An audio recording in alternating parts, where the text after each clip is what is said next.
नमस्कार दोस्तों।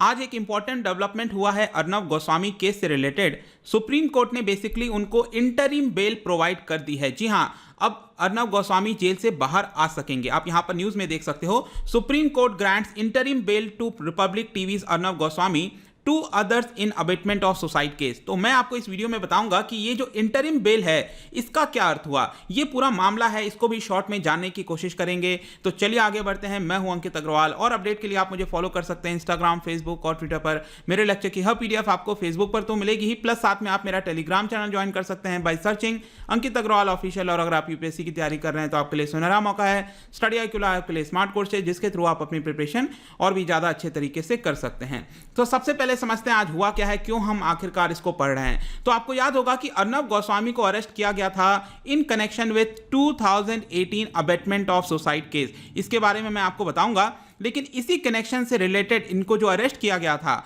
आज सुप्रीम कोर्ट ने 11 नवंबर को उनको इंटरिम बेल प्रोवाइड कर दी है। और ये जो पूरा मामला है सुप्रीम कोर्ट की वेकेशन बेंच के द्वारा सुना जा रहा था। अब देखिए, वेकेशन बेंच क्या होता है। नॉर्मल बेंच तो हमें पता है कि यहां पर 2 जज होते हैं और ये सुनवाई करते हैं, लेकिन वेकेशन बेंच का इसका अर्थ ये हुआ कि आपको पता होगा सुप्रीम कोर्ट के भी वेकेशंस होते हैं, छुट्टी होती है। तो एक समर हॉलीडे होता है और एक विंटर हॉलीडे होता है। तो विंटर हॉलीडे अभी चल रहा है, लेकिन इसका मतलब ये थोड़ी है कि जो पूरा काम है सुप्रीम कोर्ट का वो बंद हो जाएगा। तो यहां पर जो चीफ जस्टिस ऑफ इंडिया हैं एक स्पेशल बेंच अपॉइंट करते हैं ताकि यहां पर जो काम है, जो इंपॉर्टेंट चीजें हैं, वो भी वेकेशन के टाइम पर चलती रहें, और इसी को कहा जाता है वेकेशन बेंच। तो इस बेंच के अंदर यहां पर जस्टिस DY चंद्रचूड़ और जो इंदिरा बनर्जी जी हैं उन यहां पर वो इस पर्टिकुलर केस की सुनवाई देख रही थी। और फाइनली जाकर यहां पर जो बॉम्बे हाई कोर्ट ने रिजेक्ट कर दिया था बेल का प्लिया, अब फाइनली सुप्रीम कोर्ट ने यहां पर इजाजत दे दी है बेल के लिए। तो सुप्रीम कोर्ट ने यहां पर क्या क्या बोला है, काफी कड़े शब्द का यूज किया है अगेंस्ट जो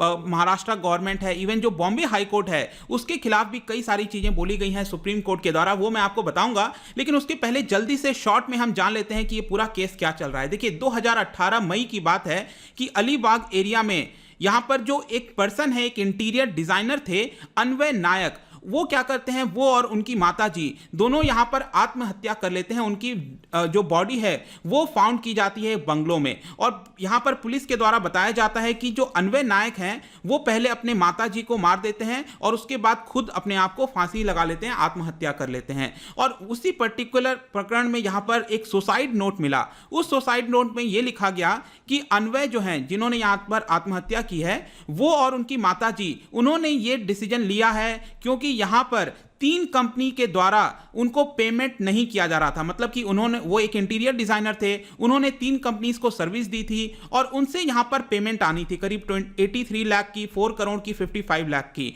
तो ये पेमेंट इन 3 कंपनियों के द्वारा नहीं किया जा रहा था और इसी के चलते यहां पर वो आत्महत्या करने की डिसीजन ले रहे हैं। और ये जो 3 कंपनी है उसमें से एक कंपनी है रिपब्लिक टीवी। जी हां, जो अर्नब गोस्वामी की जो कंपनी है रिपब्लिक टीवी, ये एक उनमें से एक कंपनी है। तो इसको यहां पर देखकर ये जो पूरा प्रकरण है, ये जो आपका सुसाइड किया गया था, इन 3 कंपनीज के ऊपर लगाया गया था, आप यहां पर देख सकते हो। तो आगे चलकर क्या होता है, इसके ऊपर इन्वेस्टिगेशन होती है। जो लोकल पुलिस होती है वहां की रायगढ़ पुलिस, वो इसके ऊपर इन्वेस्टिगेशन करती है और आगे चलकर अप्रैल 2019 में ये जो केस है उसको क्लोज कर दिया जाता है।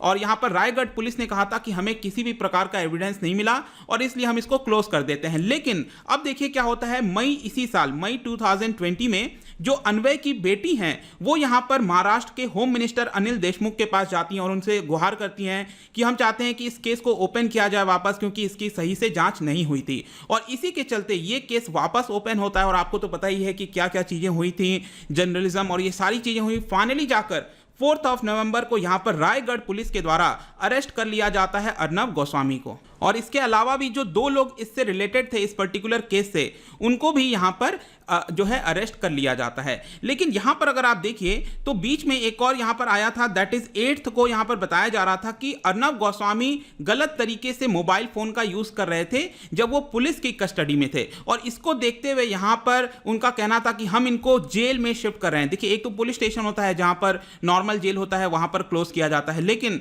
अगर यहां पर प्रॉपर जो जेल होता है, जब सजा सुनाई जाती जाती है तब यहां पर भेजा जाता है। तो ये जो तलोजा जेल है वहां पर अर्नब गोस्वामी को भेज दिया गया 8 नवंबर को, और यहां पर उनके द्वारा आरोप लगाया जा रहा था लगातार कि वहां की कंडीशन अच्छी नहीं है, मुझे यहां से जल्दी निकालो। लेकिन यहां पर देखिए वो क्या करते हैं, बॉम्बे हाई कोर्ट चले जाते हैं अगले दिन 9 नवंबर को, ताकि उनको यहां पर बेल मिल जाए। लेकिन बॉम्बे हाई कोर्ट रिफ्यूज कर देता है बेल देने में, और अब जाकर फाइनली 11 नवंबर को यहां पर सुप्रीम कोर्ट के द्वारा जो इंटरिम बेल है वो दे दी जाती है अर्नब गोस्वामी को।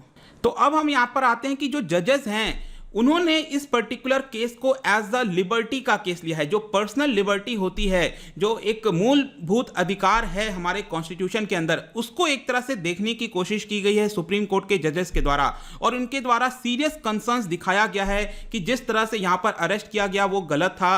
और यहाँ पर सुप्रीम कोर्ट का एक तरह से ये कहना था FIR वगैरह सभी चीज़ों को देखने के बाद कि यहाँ पर सुप्रीम कोर्ट के लिए मुश्किल हो रहा है इस चीज़ को कनेक्ट करना कि ये जो अबेटमेंट ऑफ सुसाइड का केस लगाया गया है इन अ कमर्शियल डिस्प्यूट। बेसिकली यहां पर जो सुप्रीम कोर्ट है वो ये कह रहा है कि ये जो पूरा मामला है ये कमर्शियल डिस्प्यूट है जहां पर पैसे की लेन देन करनी थी, लेकिन इसको as a abetment of suicide. अब देखिए अबेटमेंट ऑफ सुसाइड क्या हुआ कि यहां पर जो अन्वय नायक हैं उन्होंने सुसाइड किया है because of Arnab Goswami and 3 other जो पीपल उसके अंदर शामिल हैं। तो इसी को अबेटमेंट ऑफ सुसाइड कहते हैं कि किसी दूसरे पर्सन की वजह से आपको सुसाइड करना पड़ रहा है। लेकिन सुप्रीम कोर्ट का इसमें ये कहीं ना कहीं तर्क है कि ये तो कमर्शियल डिस्प्यूट है, हम इसको अबेटमेंट ऑफ सुसाइड की तरफ नहीं ले जा सकते, ऐसा सुप्रीम कोर्ट का कहना था। और यहां पर आप देख सकते हो जो DY चंद्रचूड़ जी हैं जो इसमें जज थे, उन्होंने काफी स्ट्रांग कमेंट्स दिए हैं आफ्टर हियरिंग फ्रॉम, जो मैं यहां पर एक और चीज बता दूं, जो हरीश साल्वे जी हैं वो अर्नब गोस्वामी को रिप्रेजेंट कर रहे थे, और जो कपिल सिब्बल जी हैं वो महाराष्ट्र सरकार को रिप्रेजेंट कर रहे थे।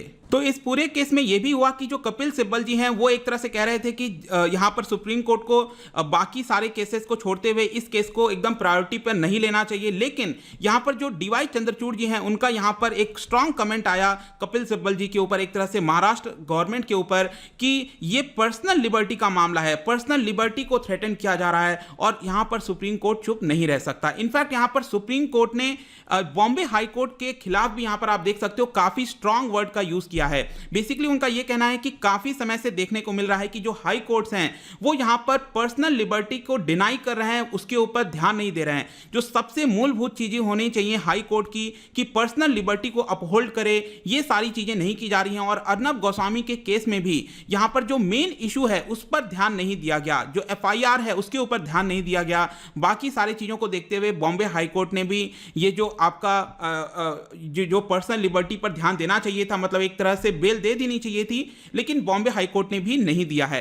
तो ये बेसिकली यहां पर सुप्रीम कोर्ट के द्वारा बोला गया। इनफैक्ट सुप्रीम कोर्ट यहां पर जो महाराष्ट्र सरकार है उसको भी एक तरह से क्रिटिसाइज करती है। आप देख सकते हो कि यहां पर जो जस्टिस चंद्रचूड़ हैं उन्होंने एक बयान दिया, एक तरह से उन्होंने ये कहा कि जिस तरह से महाराष्ट्र गवर्नमेंट का जो पूरा अप्रोच रहा है इस पूरे केस के अंदर वो सही नहीं है। यहां पर महाराष्ट्र सरकार को टीवी चैनल्स पर ध्यान नहीं देना चाहिए, क्योंकि जो इलेक्शंस वगैरह हैं वो टीवी चैनल्स के माध्यम से नहीं लड़े जाते। तो यहां पर जिस तरह से महाराष्ट्र सरकार ने भी एक्ट किया है इस पूरे केस के अंदर, उसकी भी दिशा सही नहीं दिख रही है। मतलब कि एक तरह से आप कह सकते हो कि सुप्रीम कोर्ट ने पूरी तरह से यहां पर जो चाहे आप महाराष्ट्र सरकार की बात करिए, बॉम्बे हाई कोर्ट की बात करिए, सभी के चीजों को यहां पर खारिज किया है और फाइनली जाकर जो अर्नब गोस्वामी का केस है यहां पर उनके पक्ष में फैसला सुनाया है। तो लेट्स सी कि अभी आगे क्या होना है। अभी तो एक इंटरिम बेल दिया गया है। अब इंटरिम बेल क्या होता है, बेसिकली ये यहां पर एक बेल दिया जाता है, मतलब रिहा कर दिया जाता है अगर आप जेल में रहते हो तो, लेकिन एक कुछ कंडीशंस पर दिया जाता है ये,